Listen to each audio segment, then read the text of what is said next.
Welcome again. Thomas Moyer, our speaker for today, is a mechanical engineer. He works in robotics with explosive ordnance disposal. That's what he does as a career. He also teaches science to 4th and 5th graders at McGillis School. And he has degrees from Stanford and MIT in mechanical engineering. The reason he's coming today to talk to us is because he's an active member of the Citizens Climate Lobby. And I have to tell you, I'd heard about the Citizens Climate Lobby because I know some people who attended and went to meetings, but I never really knew what it did. But last May, two months ago, we were in Washington, D.C., and we were with a group of people, and we had a meeting with Representative Nina Love. And she knew we were from the University of Utah, so she didn't really know why we were in her office, but she knew we must be progressive. So she wanted to say something we wanted to make her feel comfortable, and she wanted to make us feel comfortable. So her way of saying what her credentials were, she says, I have been very impressed by people from the Citizens Climate Lobby because they have been so polite, and in fact, I've even sort of changed my mind about climate change. So I was so impressed by that. We had already was in the works to ask Thomas to come speak, so I thought, well, that's a good introduction for him. So, Tom, welcome. Thank you. Thanks for having me.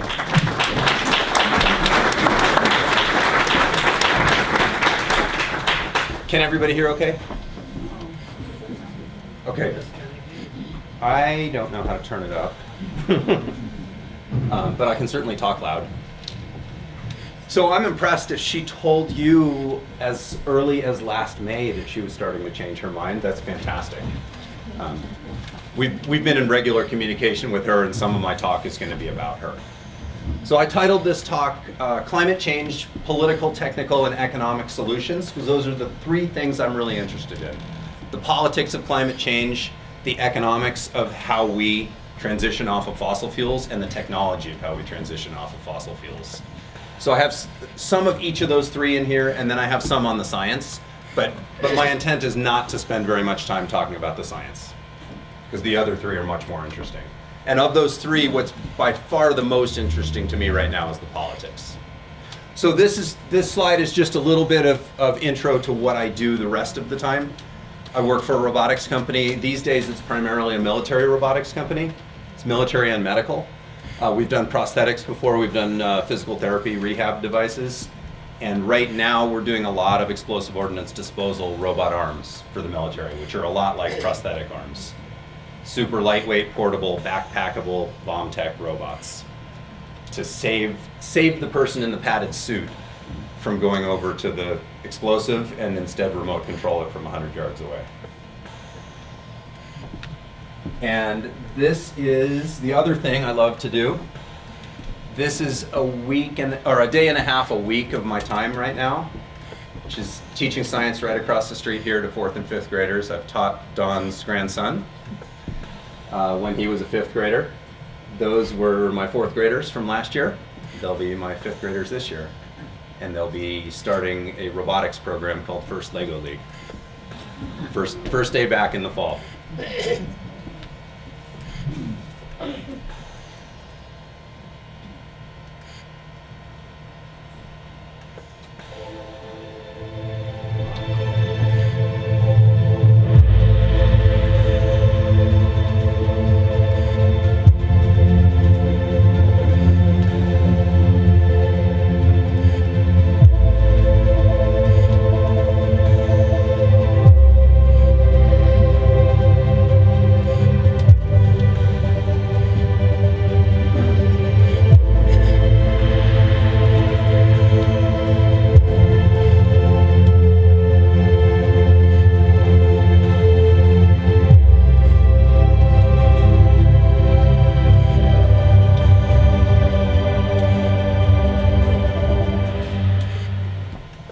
So I figured that'd be a good introduction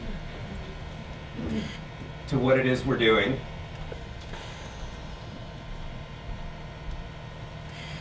with Citizens Climate Lobby. We are a nonpartisan citizen activist group working to get our federal legislators to pass a law to put a price on carbon emissions, in a nutshell. We are, unlike other environmental groups, we're primarily focused at the federal level, and we're primarily focused on talking to Republicans. There are people who disagree with us about that strategy. I have a good friend who I've been talking to a lot this week, because we met with his town council trying to get them to pass a municipal resolution on climate change. His position is we'd do a lot better working to get those people out of office instead of working to change their minds. And I told him he and I have a lot of things we agree on, and there's a lot of interests that we would both see advanced if we did that and were successful. But I do not believe we will be successful on climate taking that route. I believe that we will be successful when we convince the Republican Party that this is something they need to act on. And excitingly, we're starting to have success on that. So I'm going to skip you guys right to the end because there's news this week that I have to share with you before I even go into the rest of the background. So I was working on this talk yesterday, the day before. This was my slide from February, the last time I gave a talk like this. This was the Climate Solutions Caucus at that time. Had 12 Republicans and 12 Democrats. The rules of this caucus are you must join with a member of the opposing party. So they'll keep their numbers equal at all times. Congresswoman Love was Republican number 7 in the caucus. She was actually at the time, I think, Republican number 10, but that then, or there were more than 7 at the time, but then in the 2016 elections, some Republicans retired or lost their seats. So we were temporarily unbalanced on numbers. She joined and brought the numbers back towards even, and then quickly they went back to adding them in pairs after that. This is what the caucus looks like today. We're adding members of that caucus. Let's say we're adding Republicans to that caucus at a rate of about 3 a month. That's great. Yep.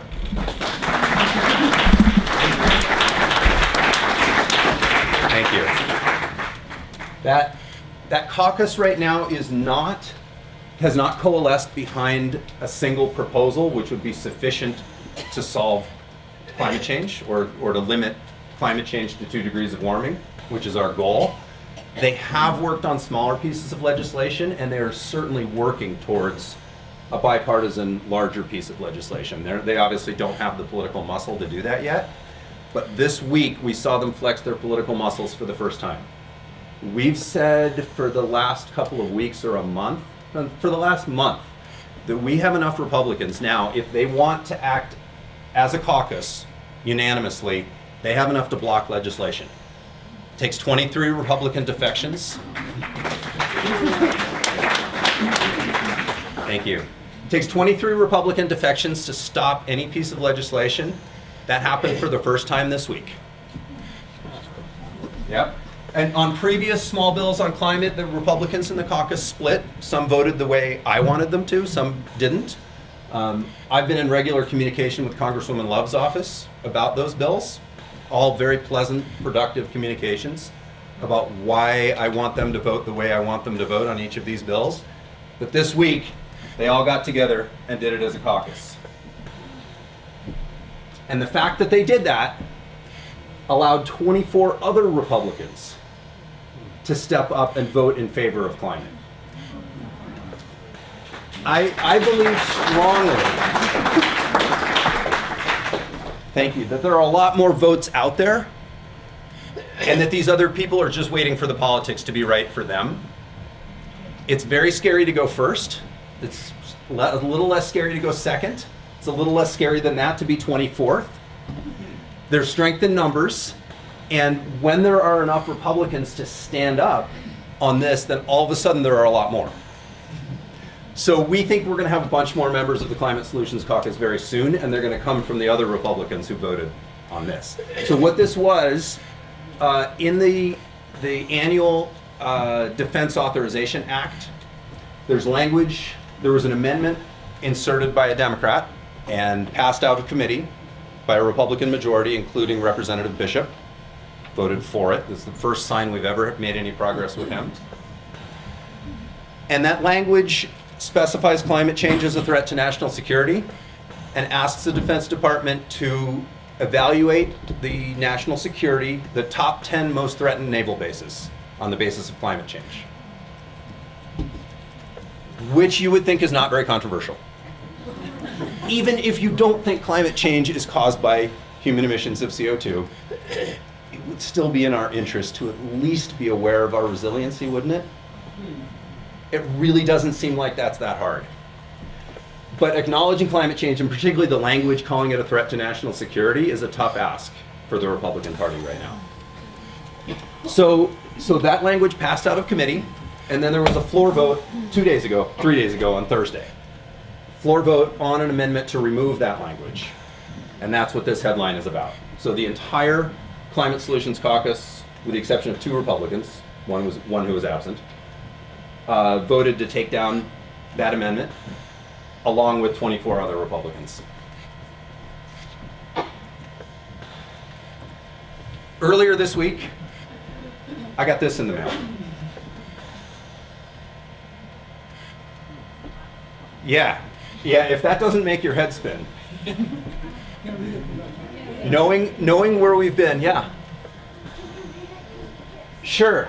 So this is a mailer from Congresswoman Mia Love touting her 2017 Climate Leadership Award from the Citizens Climate Lobby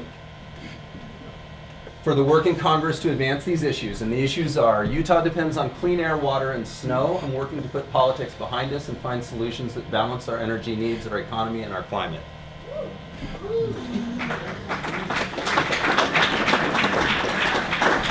So her survey to constituents there says, do you support bipartisan efforts to find climate solutions? And do you agree with Representative Love that we can find solutions that produce jobs, strengthen our economy, and preserve our environment? 2 questions. I'll be fascinated to know what kind of replies she gets. I've asked her staffers, please keep me informed, and they said they're happy to. It'll take a while for them to get the results. But this is, when she joined the Climate Solutions Caucus, this was something she stepped into quite tentatively. Not knowing what the political reaction would be, not knowing what she would hear from her constituents about it. She did it just after the election, right, which is probably the safest time she could ever do it. And now she's at a point where she's receiving national awards on climate and speaking up louder and louder. And this is the first direct message to constituents saying, I'm on the climate side. Tell me what you think of it. So there's increasing boldness, and her boldness, one of the big reasons we gave her the National Climate Award. By the way, there were 2. We're always going to be bipartisan. So we gave it to 2 Republicans and 2 Democrats. The other Republican is Brian Fitzpatrick of Pennsylvania, who's been one of the leaders. And last year's awardees were Carlos Curbelo of Miami and Ted Deutsch, Democrat of South Florida also. They're the 2 Climate Solutions Caucus co-chairs and the founders. So they really got the ball rolling. So the reason she is so significant in this is because she comes from by far the most Republican district in the Climate Solutions Caucus. By far. Most of these Republicans are from coastal districts, East Coast coastal districts, New York and Florida, and most of them come from swing districts. The founder, Carlos Curbelo, comes from the bluest district in the entire Republican Party. In other words, he's at the very top of Democratic target lists.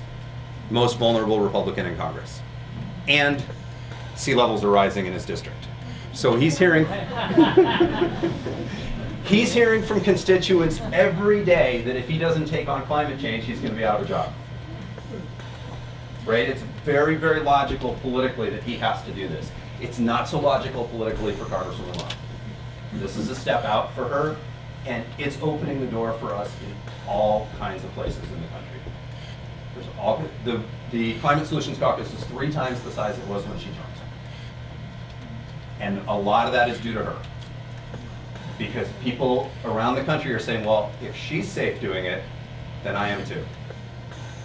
So we're working hard. You can certainly take the position of my friend, that we're working in the wrong direction by making her more electable. I apologize. But we are. We're working hard to make it a political advantage for her because we want this to be an issue that voters care about and that voters cast ballots on, and particularly Republican primary voters. We're going to get action when Republicans need to do this in order to keep their jobs, like Carlos Corvello. She's showing people that at least you can do this and not worry about losing your job. So to me, that is enormous progress. So these are quotes from a New York Times article, and this is the reason I laughed about her saying that last May, is I was only aware of her saying anything about changing her mind as late as 2 months ago.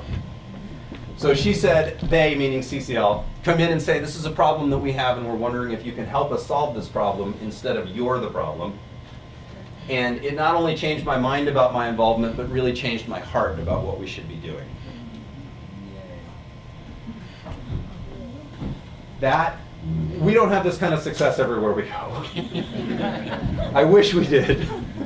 This is an absolute success story for what we've been doing and how we've been doing it. When I first joined CCL, my friend Steve Glazer is here with me.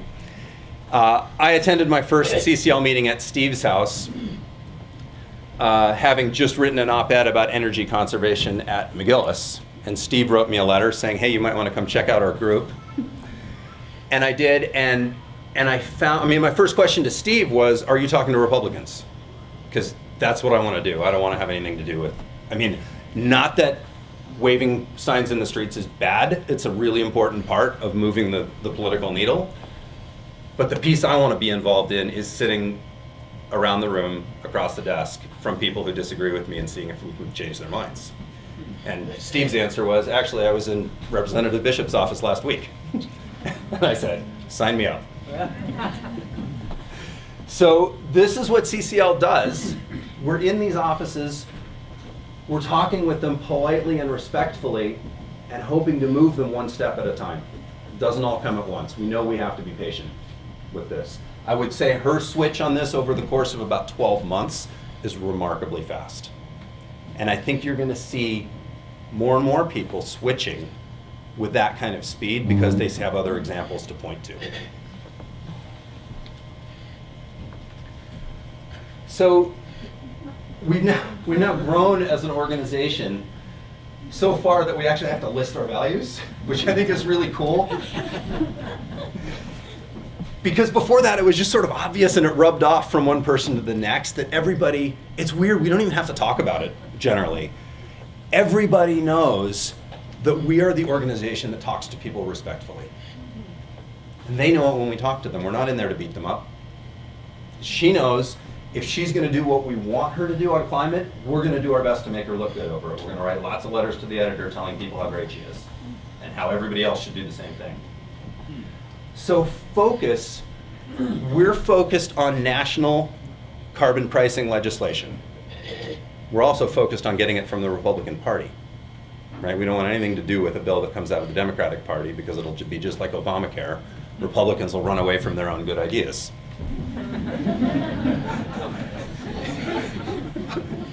If we want to keep it a good idea, unfortunately, we have to have it come from the Republican Party.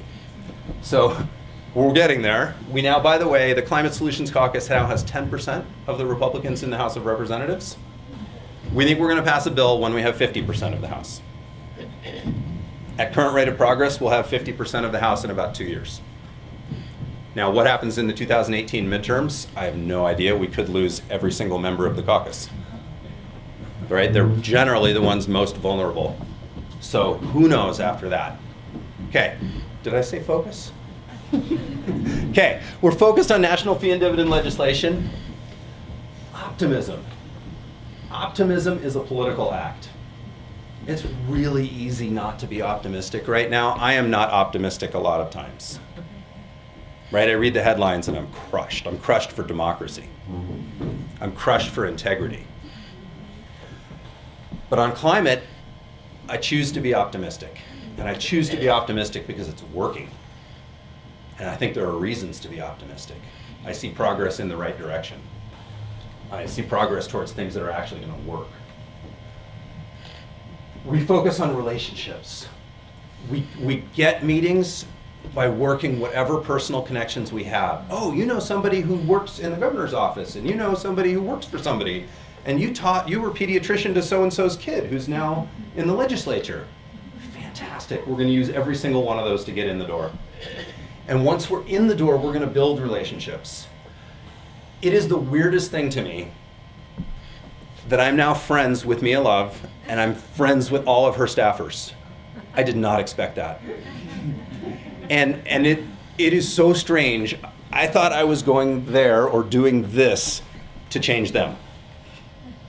Right? It's easy. I got my positions. I'm just going to go in and tell them to them, and they're going to change their mind, right? I didn't know the first time I met one of her staffers that I was going to leave saying, wow, that's a really good guy. I like that guy. This guy was president of Young Republicans at BYU. We're not supposed to like each other. So you can hardly see his face right here. This guy's a BYU student in the meeting with us. That guy that I first met, we've probably had him over at our house for dinner 10 times now.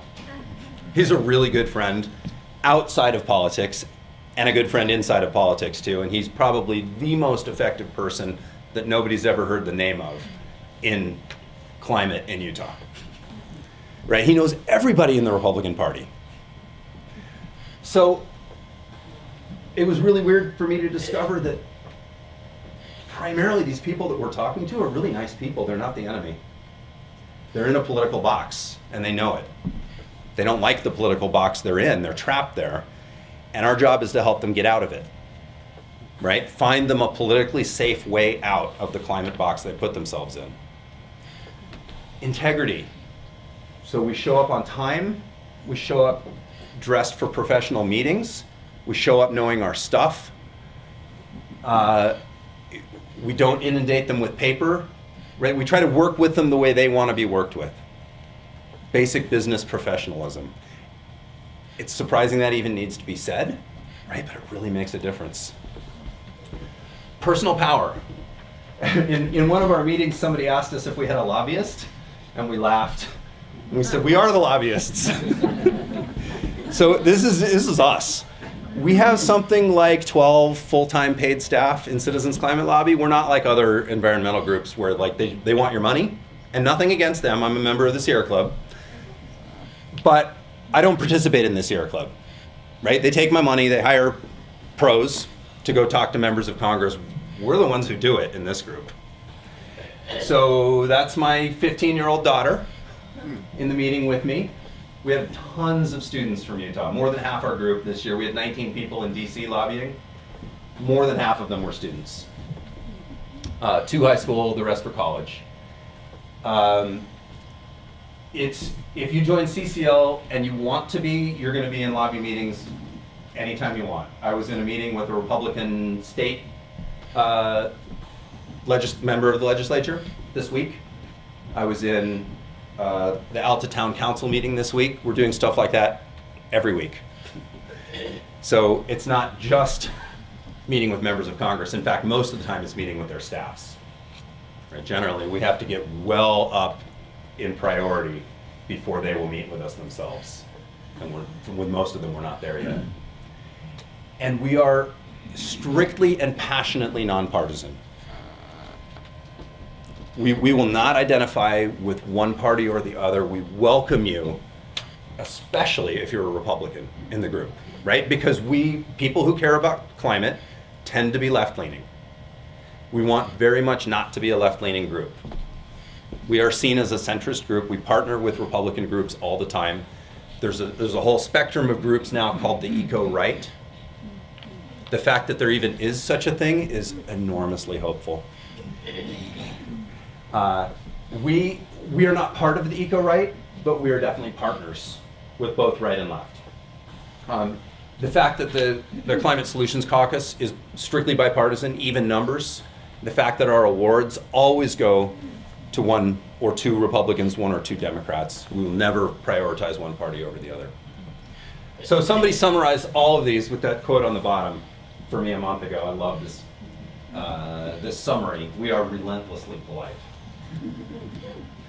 We're going to be there however long it takes. We're going to be in their faces if we need to be, but we're going to be super polite doing it. We hear all the time from people who we have not yet convinced that they love working with us. And they're continuing to talk to us because of that mindset. I'm not saying that's the only mindset that'll work. It's the one that comes naturally to me. But I feel really good about approaching these meetings in a group that shares that mindset, right? And our ability to take on this incredibly hard problem with that approach. This is another thing that happened earlier this year. This is at the state level. This is a bill. It was initially put forward by a Democrat, which made me really nervous. It was written by high school students. So this is a hearing. Almost everybody in that room is a student. I'm out of the picture. I'm at one of these chairs up here along with the legislators. But this was a bill, and it parallels a bill in Congress called the Republican Climate Resolution, which now has, I think, 20 co-sponsors, including Representative Love. Just acknowledging that climate change is real and it's a threat, and we should start exploring ways to address it. Nothing more than that. So this is a comparable bill put forward at the state level. By itself, it accomplishes nothing. It's a message bill, but it's a hugely powerful message bill if Republicans get behind it. So with a whole bunch of meetings, my big nervousness when this bill was put forward was we're going to isolate Mia Love because she had just come out on climate. We're going to make her look really bad if all of a sudden we have this partisan fight in the legislature over this. So with a whole bunch of work, we got one Republican to co-sponsor this bill. That's Becky Edwards of North Salt Lake. So this hearing happened actually before that. This is when it was Jim Debakis' bill. And the chair of the Natural Resources Committee, Margaret Dayton, would not allow the bill to come have a hearing. So Jim Debakis held his own public hearing. Anyone who wants to. So it was, of course, flooded with students. And Becky Edwards attended this hearing, and shortly afterwards she put her own name on the bill. She rewrote it a little bit to make it more appealing to Republicans. I have no problem with that. So it's now, it's a joint resolution, so in the Senate and in the House, and it's her bill in the House. So we're now working to get her other Republican co-sponsors on that. That's part of what my meeting earlier this week was about. It was actually a Republican who wanted, this is very rare, wanted a science briefing. Generally, we don't spend a lot of time talking about the science, because there's no point. So people who are dead set against hearing about the science will not be convinced by hearing more about the science. Most of the legislators we talk to, or most of their staffers, they already get the science. It isn't the problem. So what is the problem? Right? It's their own political futures. There are very powerful interest groups, and there are a few very powerful politicians who have made their careers on opposing the science, right? And made their profitability on opposing the science. And those people have a great deal of sway with people who vote in Republican primary elections. And it's very, very difficult to go against that. But we don't win by just beating them up about the science, because they already know. So we win by convincing them that there are solutions that they can sign on to that don't violate their core principles, their free market principles. And we win by convincing them that it's politically safe, or by making it politically safe for them. So we have a lot of work to do in their districts by winning over thought leaders, by winning over businesses, by winning over local elected officials, and by communicating with their constituents. Getting direct letters sent to them, getting letters to the editor written to make the political landscape safe for them to actually want to step forward on climate. Okay, so this is my summary of the science.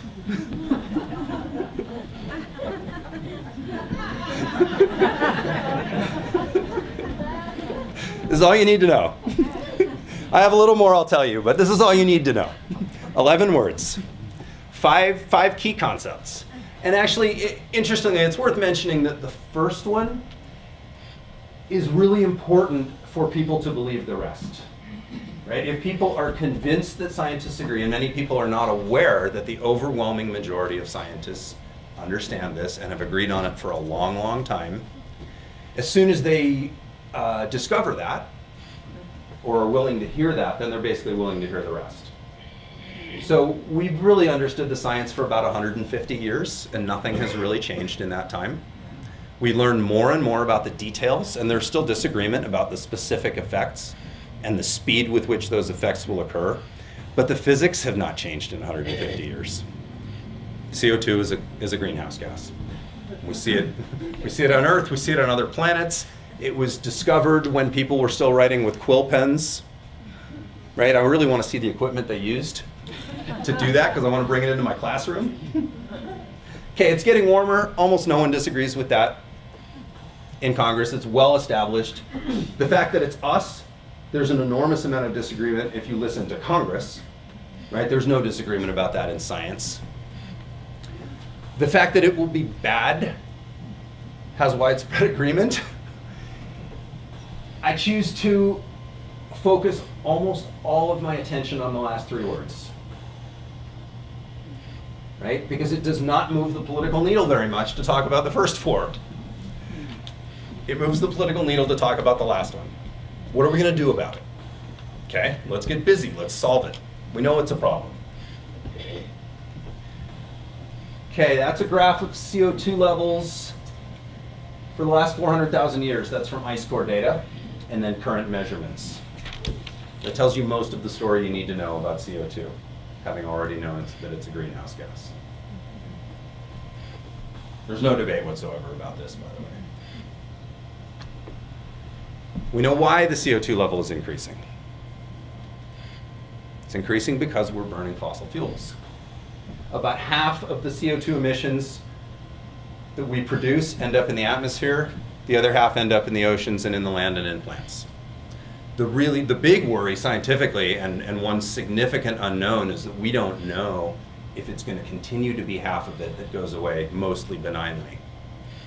Right? Those processes that are taking up CO2 look like they're approaching saturation. Right? The upper layers of the ocean will no longer continue to take up half of our emissions. That's going to drop, and we're going to see CO2 increase even more rapidly at our current emissions rates. That's bad.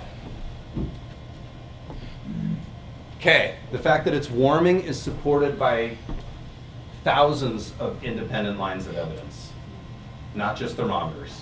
But if you want to be really obvious, all you need to do is look at the thermometer. The temperatures are going up. They've increased about 1 degree Celsius, right, since pre-industrial times, since the Industrial Revolution, when we discovered that we could power the world with coal. We have locked in now about an additional 0.5 degree Celsius of warming, even if we were to stop burning fossil fuels tomorrow. The international community has set 2 degrees of warming as a target that we don't want to exceed. It is almost certain that we will now exceed that. Right? Even given the most aggressive actions you can imagine, we could barely maybe keep it to 2 degrees C right now if we ramped it down as fast as possible. Okay, here's Utah. It's hard to see those graphs. Utah's warming at about double the global average. This is not in any way a surprise. Land warms faster than water. Water has an enormously high heat content, so that brings down the global average. It takes a long time for the oceans to warm up and turn over. Land is more directly affected by warming. Dry areas are more directly affected by warming than humid areas. So double the global average is about what you'd expect in Utah, and it's exactly what we see. So there's the emissions rates. That's per country. US is number 2. We've historically, if you add up all the emissions in the history of the country, we're number 1 by a long way. But if you look at that graph, the task is to get those lines all to 0. China included. Here, that's the same thing replotted as per capita, right? Which is a much more fair way to look at it. We're not the world's leader in per capita emissions. There are some of the Caribbean islands and things like that that have enormously fossil fuel intensive lives are higher than us, but of major emitters, we're the top one. Also of note in that is that we've been going down in per capita emissions since about the year 2000. That's caused primarily by the transition from coal to natural gas fired electricity. It's also caused by some smaller things, more efficient light bulbs, better fuel efficiency cars, but primarily it's coal to natural gas. Natural gas has about half the CO2 emissions of coal, and natural gas is winning on economics over coal. Economics and air pollution. So people don't want to breathe coal emissions. Europe is making far more aggressive strides than we are, right? And Europe is less than half the per capita emissions we are. And they have comparable lifestyles, right? So this doesn't, cutting CO2 emissions does not need to mean third world living conditions. In fact, in many cases, it grows jobs, right, in clean energy industries. So here's my bit on the economics. We know how to do this. This is not hard. Right now, it's free to pollute. The atmosphere is everybody's sewer. It's yours, it's mine. I drove a gasoline engine car coming here. It cost me nothing but the cost of the fuel to put in it. There's no added cost put on that fuel for the effects it's having on everybody else.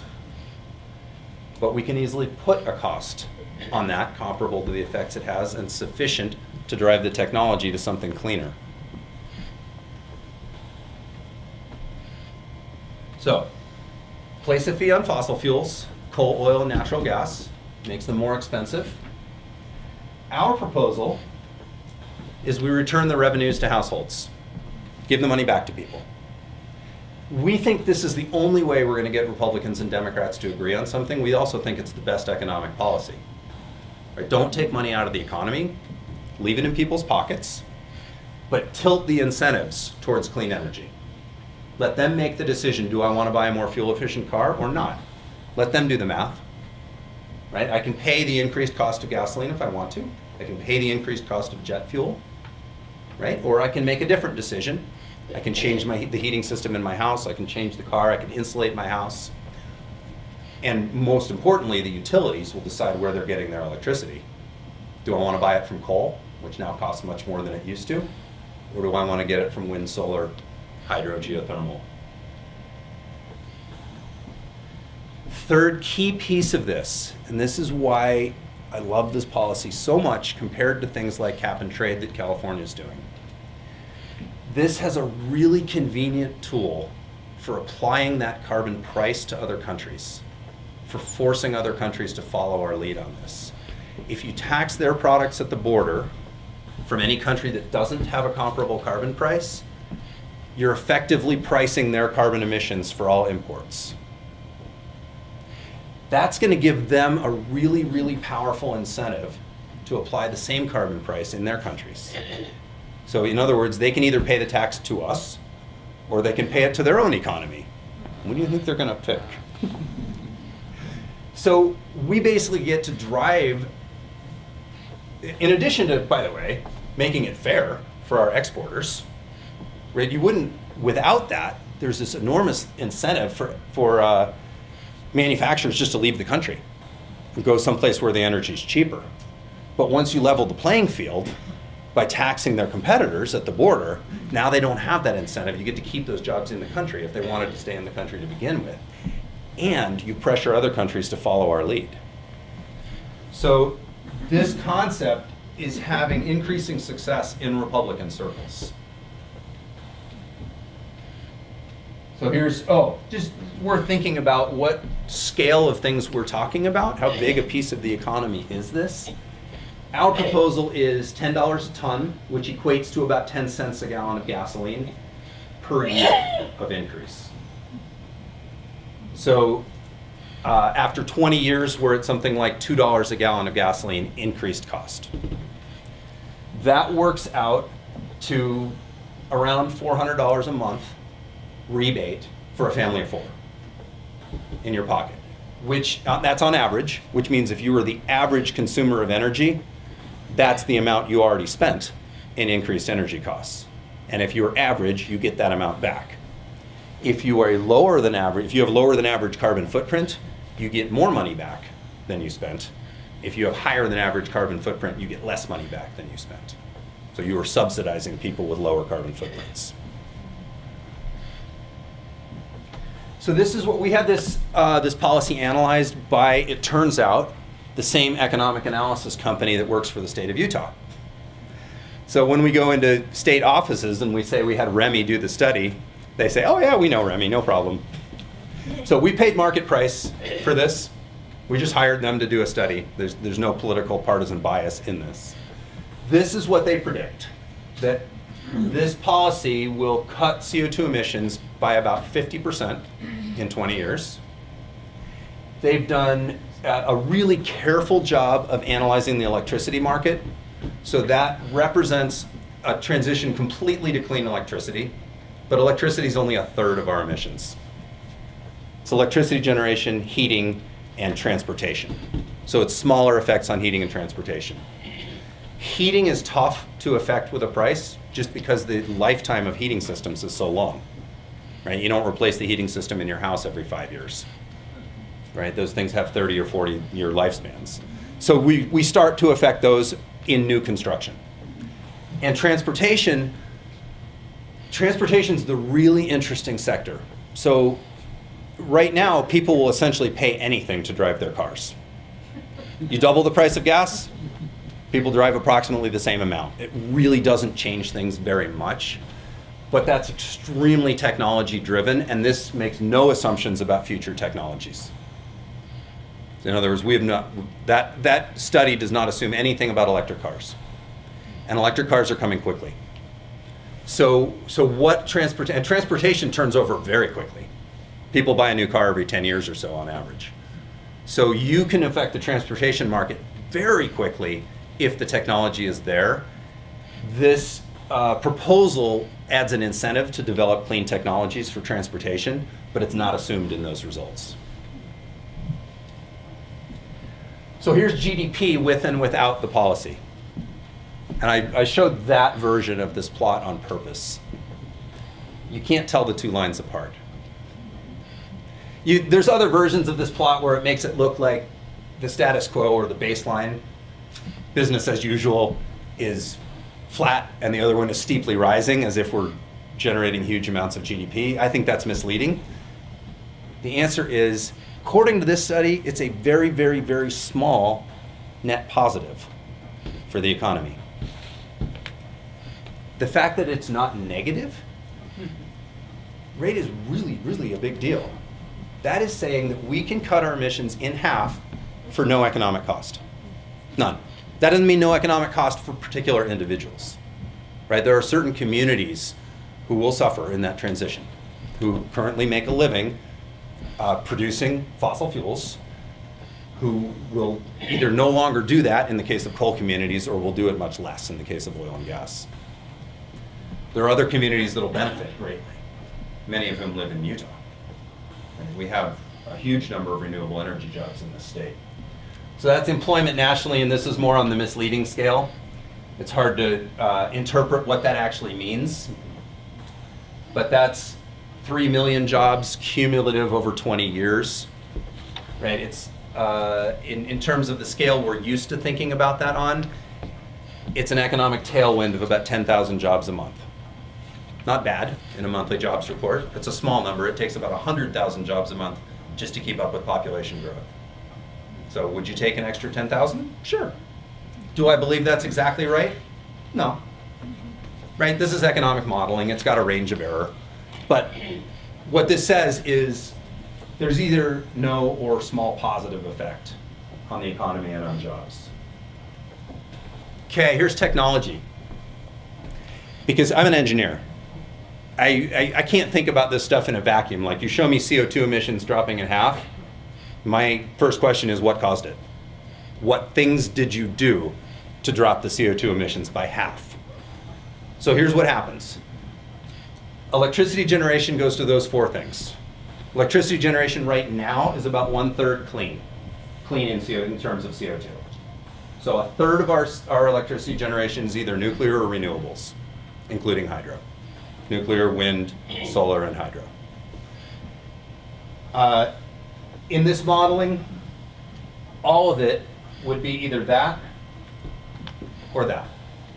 So that's carbon capture. Carbon capture is not being done at scale anywhere right now. It's failed miserably on coal plants the last 2 or 3 times it's been tried. Miserably meaning on the economics. Cost way more than they thought it was going to cost. Given that giant unknown, everyone thinks carbon capture can be done from natural gas plants at about the same cost, added cost, that you can do these things. And these things do have an added cost. Right now, wind kilowatt hour for kilowatt hour is almost identical on cost to natural gas, but it is not as useful as natural gas because the wind blows when it wants to and not when you want it to. And so you need to pair it with some generation that you control, or you need to pair it with storage, which is coming. Storage costs are dropping incredibly quickly, but they're not modeled into that study because that study was in 2013. And still, battery storage is still prohibitively expensive, but the trajectory is fast enough that you might think that it's going to play a role soon. But that study assumes none beyond what we already have. So if you're going to do wind and solar that turn on when they want to, you have to pair them with something else that you control, which in this country is going to be natural gas. We don't have enough hydro to do it. If we did, you'd do it that way. Hydro is currently like 8%, I think, of US generation, and that's only because California had a really wet year. Right? There's basically no possibility of expanding hydro very much past that. So that's my house. We moved into this house 2 months ago. It's a net zero house. It generates more than it consumes, and it has no natural gas connection. This is not that hard. This is all very, very known technology, and it doesn't even cost that much. We increased the construction costs of that house by about 8% with the features that it took to make it net zero. So that little inset picture is a mini split heat pump. People install those for air conditioning usually. Ours is being used primarily for heating. So that is our entire heat source. And the house is so insulated it barely needs any heating. That's the main idea is you just control the amount of heat going in or out of the house so you don't have to supply very much. So the total amount of heat required by that house is equal to 4 hair dryers on the coldest day. So heating can easily be done fossil fuel free as long as you can supply clean electricity. And by the way, the added costs of that house pay themselves back over about 30 years. It's not a super exciting investment if you're looking for investment opportunities, but it's also a long way from crazy. Right? You can make the argument for this on just straight up economics already, even without a price on carbon. Transportation, like I said, this is the tough one. I don't know if electric vehicles are going to win. It could be hydrogen vehicles that win. Right now, if you talk about hydrogen vehicles, you're not really talking about anything very clean because the hydrogen that you can buy is made from natural gas. So you're basically driving a natural gas vehicle, which is fine if you're comparing it to a diesel, but not fine if you're comparing it to an electric vehicle running on renewable energy. But there's great promise that if we price CO2 emissions, you can actually make hydrogen for about the same cost that you can make electricity, and hydrogen vehicles will become a player. And I can tell you that the oil companies, they all want hydrogen vehicles to win because they'll be players in that market, in the renewable hydrogen generation and infrastructure market. So this is shaping up to be a competition between the oil companies who want clean hydrogen vehicles and the renewable energy companies and electric vehicle companies like Tesla who want it to be lithium-ion batteries. I don't know who will win, and I don't much care. Right, as long as the CO2 emissions go away. This is what power generation looks like in the REMI study. So coal phases out over a period of about 10 or 15 years. Coal is already losing in the market. Which color is coal? Coal is the bottom one, is blue. Coal, nobody's building new coal plants anymore, right? It just doesn't pay. It's way too expensive to put in the emission controls that we demand to be able to live anywhere in the vicinity of a coal plant. Yeah. Is it China still building coal plants? China is still building coal plants. They're also canceling new construction of coal plants at incredible pace. They're also devoting far more investment to renewable energy than we are. China's renewable energy industry, they expect to add the equivalent of 50 times the entire US coal industry over the next decade. 50 times the entire US coal industry in renewable energy jobs in China and not here. Because we're stepping out of the market. That's really sad. Right? We're losing economically because of the decisions made in the executive branch this administration. So when they talk about bringing American jobs back, right, or reinvigorating the coal economy, they are dreaming. It's not happening. The coal industry is in slow decline, and it will continue to be in slow decline. And there's nothing anyone can do to stop that, right? And it's solely because of the economics. Natural gas beat coal on price.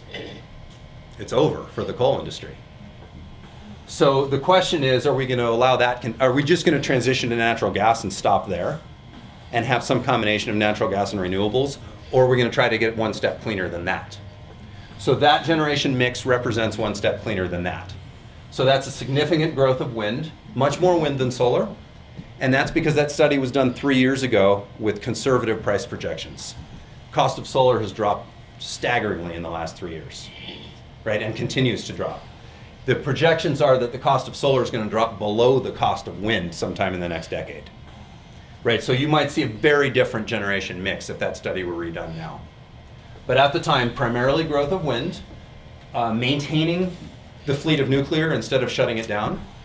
Nuclear is right now about 20% of our generation, and then converting all of the natural gas to carbon capture. So pairing natural gas with carbon capture with renewables that you don't control gives you stable electricity grid and 100% clean generation. And then coal gets phased out. And with apologies to people who work in the coal sector, I wish them no harm. Right? We all wish them no harm. We need to support those communities. We owe them our current state of living. Right? They are responsible for our wealth. We grew the economy on coal. We owe those communities some help, but that help does not need to take the form of continuing to burn coal. Yeah. Tom, I think I think we're going to have questions. Yeah, sure. I'm happy to. We want to take, what we need to do is take a little brief break. Okay. And then have people ponder what questions they have for you. That would be great. And I don't know if you have any more slides. I just looking at the time. Yeah.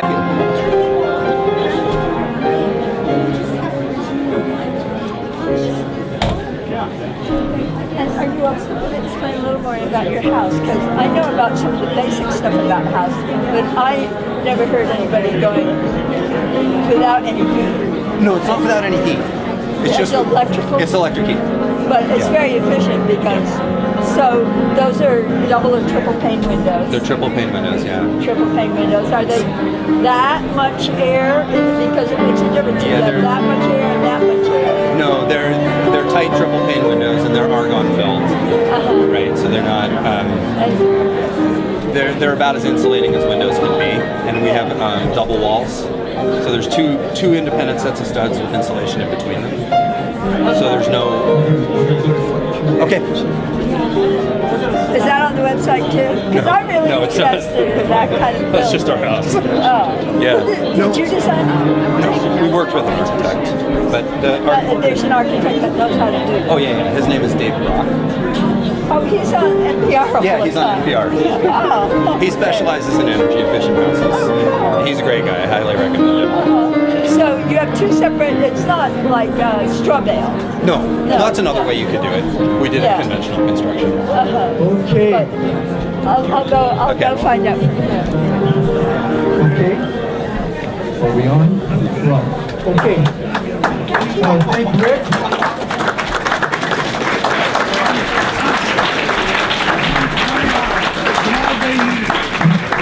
We're going to go to questions and answers.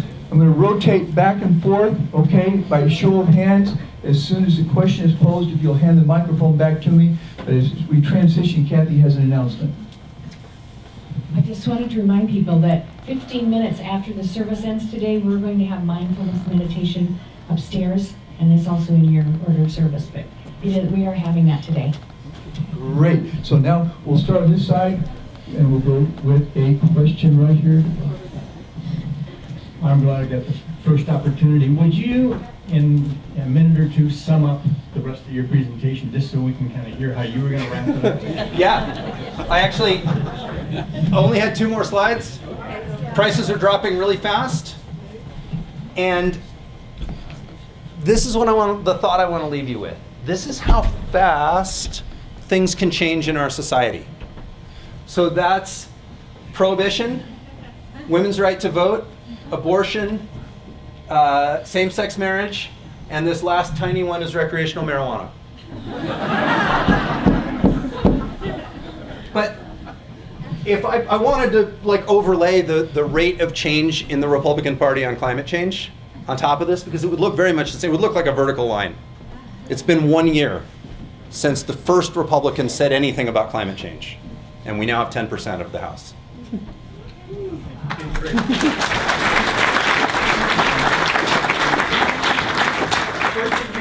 Good morning. Thank you, first of all, for the presentation, but I want to go all the way back to the beginning. I'm just kind of stymied about let's work with the Republicans, because why, in a lot of issues, I've fought against the tobacco industry for 20 years, that you neutralize your opposition and you strengthen the people that are with you. We have found over years and years that if you don't move forward like that, it makes the time that you see results slower. So I'm curious how you came to that decision. I can only answer for me personally, and my answer has to do with the gay rights movement. My wife has been heavily involved in that, was heavily involved in that. Really, she no longer is because she's moved to climate now. I watched Equality Utah sit down month after month after month with Republican legislators, including people who hated them, right? People who thought they were going to hell. And it just was baffling to me, like, how can you force yourself to do this? And it worked, right? They taught me how to do this. Gradually they became human to each other, and they got Republican champions. And I would submit to you that the change on gay marriage came because Republicans gave it up. They got to know people. There were enough people in their own communities and their own families, and they said, enough, this is not where we want to be anymore. And then the country flipped. So I absolutely sympathize and understand with the worry that we're doing it wrong. I believe we're doing it right. That's all I can say. Question here. I have a huge amount of respect for what you're doing and how you're doing it. In my opinion, it makes an assumption that we're dealing with people with integrity. And every politician has to have money in order to get elected. I used to work in another part of my life, had a role in an oil company, and I sat in a meeting one time where the CEO said, there isn't anything that we do that we wouldn't want to see on the front page of the San Francisco Chronicle. Now, obviously, that was the biggest lie I've ever heard, because I knew they were paying under the table money in order to get oil from the Middle Eastern companies. And so politicians are sometimes being not just helped, but bought off by energy companies. And I don't hear a lot you saying a lot about that. No, I don't say a lot about that because it doesn't help. It may be true, but it doesn't help us get where we're going. And if a politician really is bought off by energy companies, then we're wasting our time talking to them, right? If the price is high enough anyway.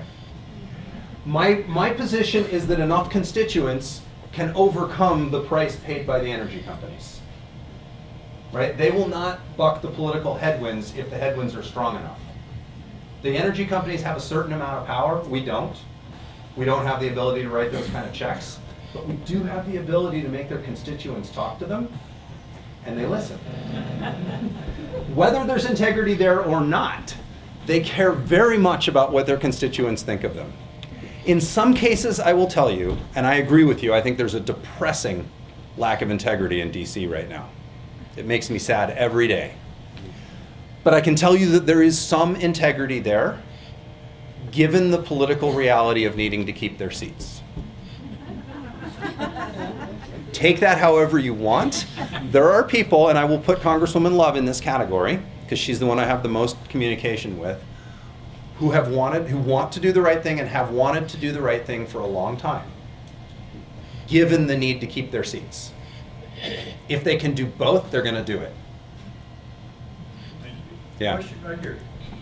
Thank you for amplifying this, like we're all in it together mentality, because that is the mentality I keep coming around to, is where we need to come from on this.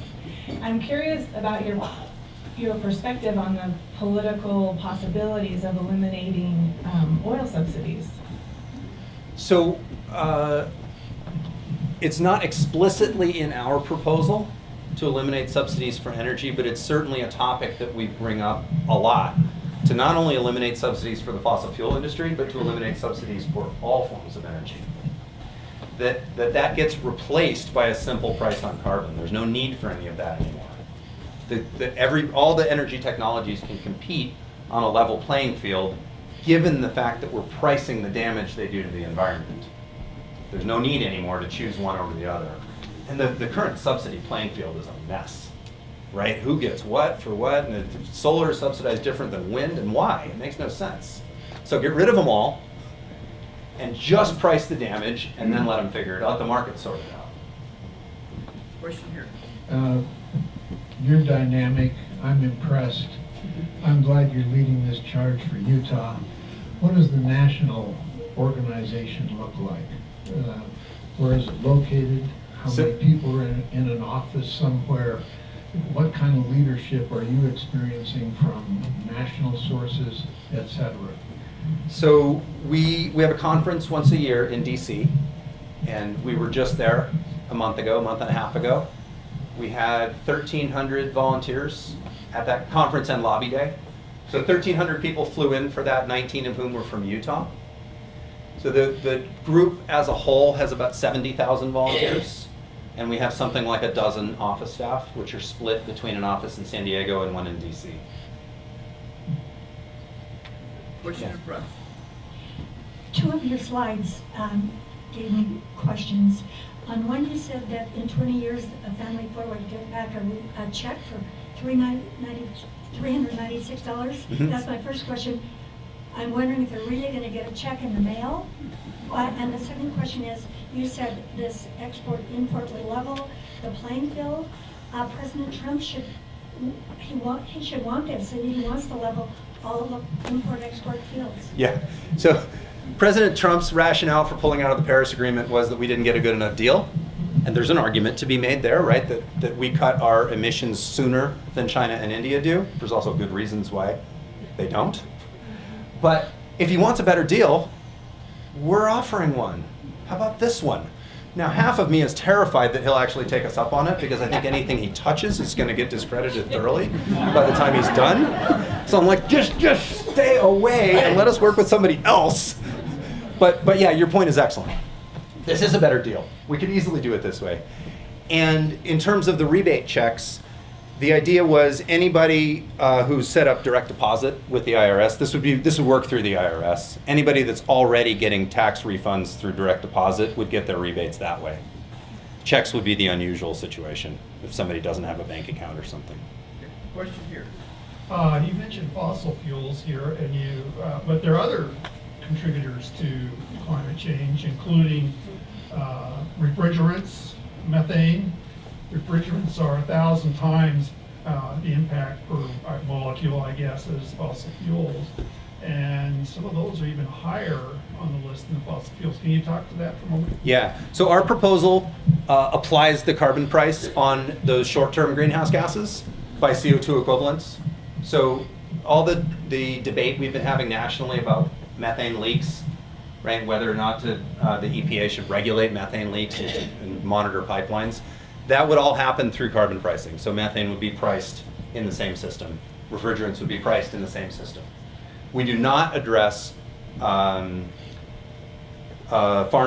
animal emissions, and we do not address land use in our proposal.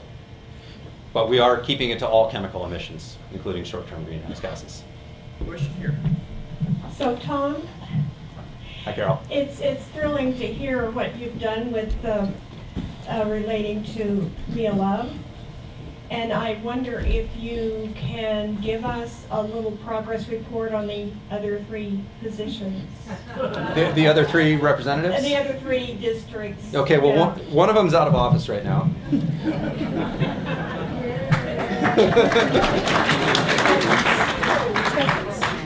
So there's a special election. There's a special election coming up in that district. The primary is August 15th, and the general election is in November for that one. We do not, Citizens Climate Lobby does not endorse candidates, so I will not tell you who you should vote for there. But I encourage you to study their positions. And is anybody here in the 3rd district? Okay. I encourage you all to register Republican. I do. Right? If you want to have a voice in this state, I encourage you to vote in the Republican primary. So for the other 2 districts, on this, the most telling one was this bill on climate change language in the Defense Authorization Act. Bishop did not vote on the floor. I don't know if he was absent that day or not, or if he abstained, but he voted for the climate language in committee, and that's huge. Stewart voted against the climate language on the floor, and that's disappointing because I thought we were making progress with him. Thank you, Tom, for your wonderful presentation. 2 questions. The Koch brothers, of course, are notorious for putting pressure on congressmen and funding even more right-wing people. They're out to protect their coal or oil industry profits. Is this a way to undermine the Koch brothers? I mean, it sounds, I'm impressed. And then secondly, why don't you promote the idea that if we change over our vehicle fleet and our homes, that is a jobs bill that creates lots of local jobs? Yeah, we actually talk about the jobs aspect a lot, right? Particularly with our members of Congress who are not yet sold on the science and don't want to be sold on the science. Absolutely, we talk about air quality, we talk about jobs, and we talk about national security. Those are 3 very telling points. So as far as the Koch brothers go, they're a really interesting case. The Koch brothers are not representative of the oil industry. The Koch brothers are representative of the Koch brothers. They have enormous power, right? They make huge amounts of political contributions. They have their tentacles everywhere. I don't like it. We're working absolutely to oppose their interest in this case as strongly as we can. But what's interesting to know is they're not typical of the oil industry, and their interests are divergent from the other oil companies. Exxon has now signed on to a group called the Climate Leadership Council, which is advocating a plan very similar to ours. It's a little softer on the price, doesn't increase as quickly, and it's a little more gentle in terms of immunity from lawsuits, something Exxon is very, very interested in. But Exxon for a decade or 2 has said they could live with a revenue neutral carbon tax. And they've also acknowledged climate science for about a decade, right? They fought hard against it and they funded all sorts of climate denial groups. But publicly, they've stated they understand climate science and they would like to see steps taken to address it. And a revenue neutral carbon tax is the form that they would most like to see. Now, and this is as of a month ago, they've signed on to a specific proposal and a specific price for the first time. And they are, all the European oil companies have done the same and much more aggressively. They're pushing hard for carbon pricing. And there's good reasons to think that they're self-interested in that, right? Because the sooner you shut down coal, the more of the oil and gas we have available that we can burn before we hit our 2-degree limit.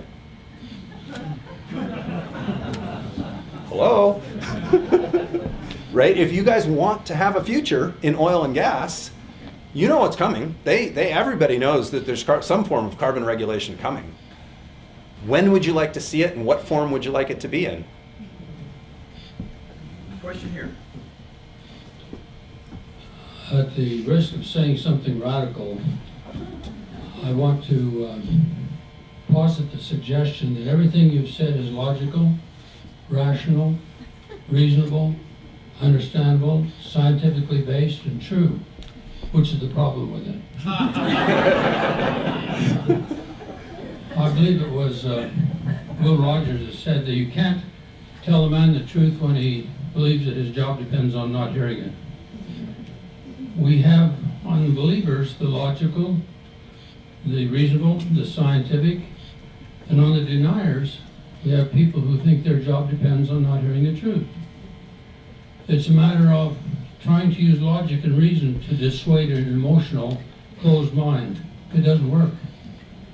I'm going to suggest that the Citizens Climate Lobby change its tactic from trying to prove the future, because the deniers control this debate. They say, I don't believe it, prove it.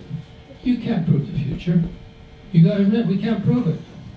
But 98% of the world's scientists and the United Nations Intergovernmental Panel on Climate Change say we're entering the 6th mass extinction in 650 years this century. There's no time. And sir, your question is?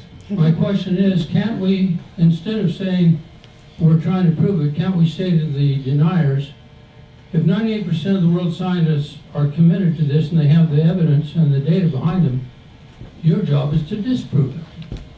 If you can't disprove it, you're just a person with an opinion. You're asking us to balance, to gamble the world's future for intelligent life on Earth on your opinion. Put them on the defensive. Put the burden of proof on the deniers and not on us. We're losing. So, I agree with you 100%. The only question is what tactic gets us there the quickest? And when I say there, I mean to an emissions-free future. You got to attack all the gamblers. So I believe they either won't hear that message and we'll just outvote them, which is fine, or they will hear that message, but they're going to hear it from other Republicans. They won't hear it from me. Right? They won't hear it from anybody in this room, but they will listen when Mia Love tells them. Right? Or they'll start to be open to it when she tells them. We have 5 minutes remaining, and time is 11:15. I know you can't endorse partisan candidates, but I'd like to second your recommendation as far as registering Republican if you're in the election to replace Chaffetz. Yeah. Because you can always, there's a very good candidate, the mayor of Provo, who does believe in climate science, and if you vote for him, at least in the general election, the choice will be between 2 candidates who believe in climate science. So it's something you can do temporarily and then vote however you choose in the general election. You can always change back. Thanks. I'll re-second your suggestion.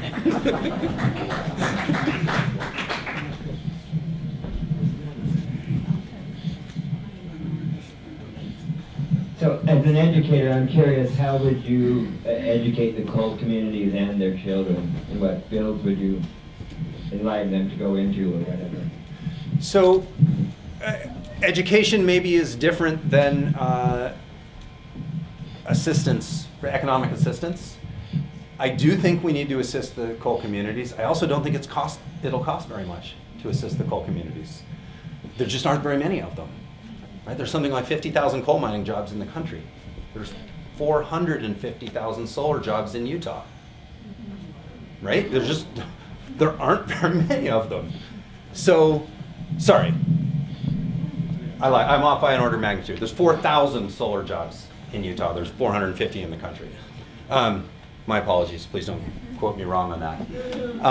So I think economic assistance can take a variety of forms, but there are people there who they don't necessarily need to be in the energy industry, in the energy production industry, to use the skills they already have.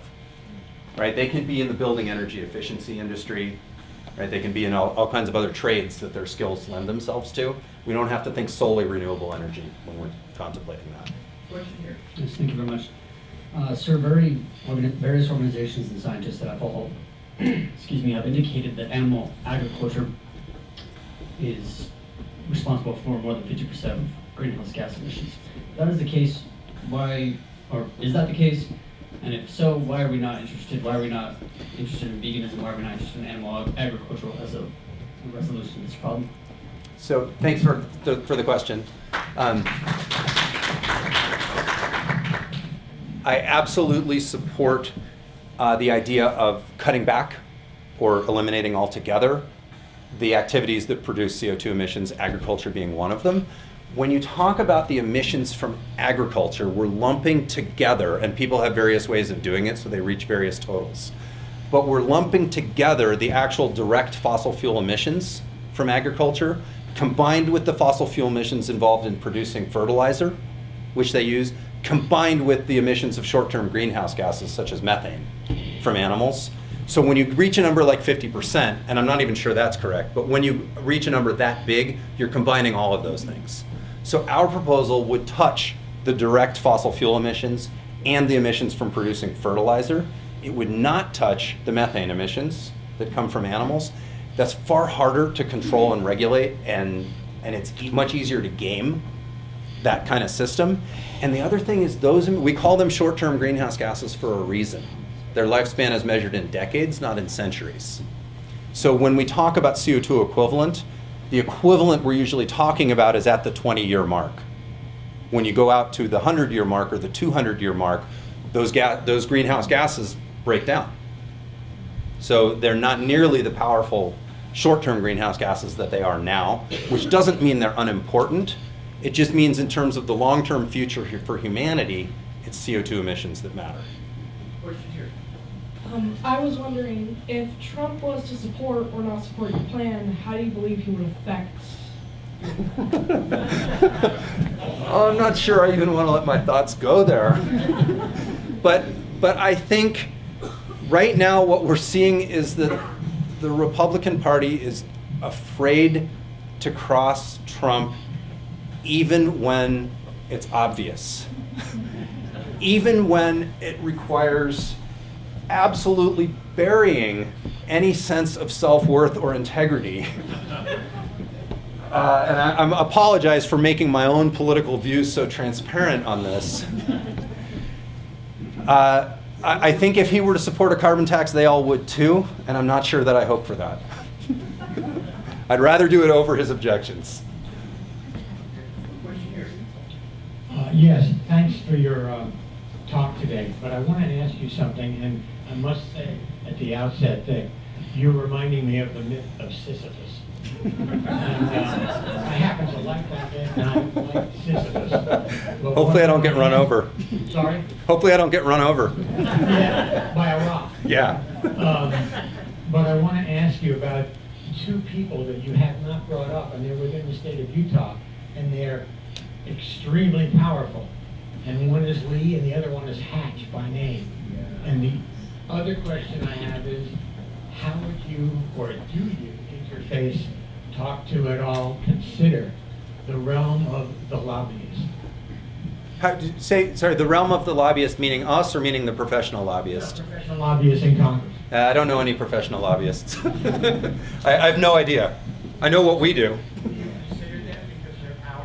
No, we consider, and I think we have evidence of this, that we have a significant amount of power as citizen constituents, that we get listened to in a way that professionals don't.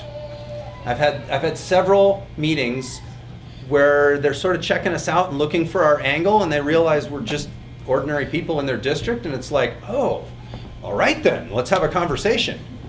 They care a lot about what their constituents think. So I think the primary source of our political power is our grassroots element, and we're not going to give that up. Lee and Hatch, in addition to being the primary point person with Congresswoman Love, I've been the primary point person with Senator Hatch. And I have to say that relationship has been far less fruitful and far more frustrating for me. But I do have good relationships with Hatch's staffers. I just have no measurable progress to point to in terms of moving his position. He's it's a huge staff, right, compared to a House staff. Love has like 8 employees total. I know them all.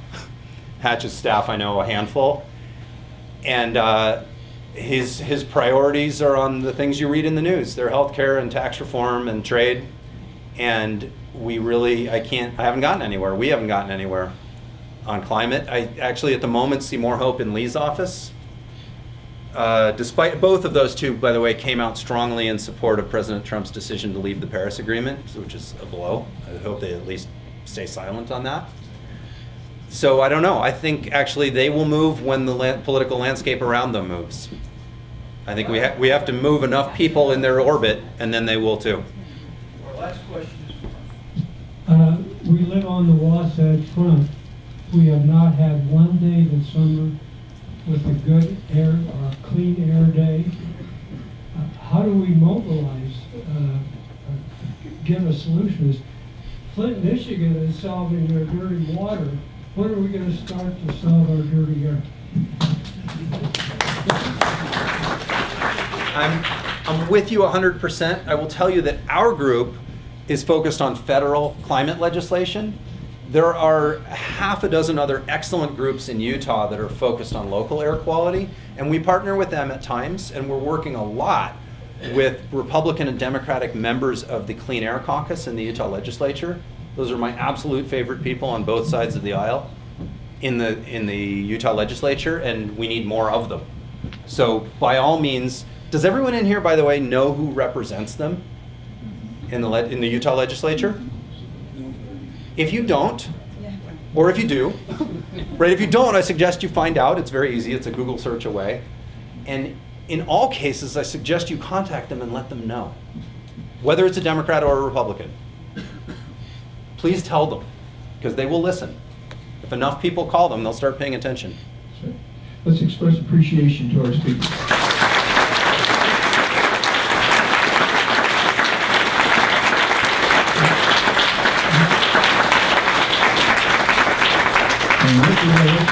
And let you approach the piano, and as you do, remind everybody that our program next week is Refugees in Utah, Refugee Resettlement in Utah, and then Pat Bagley on July 30th. Rick.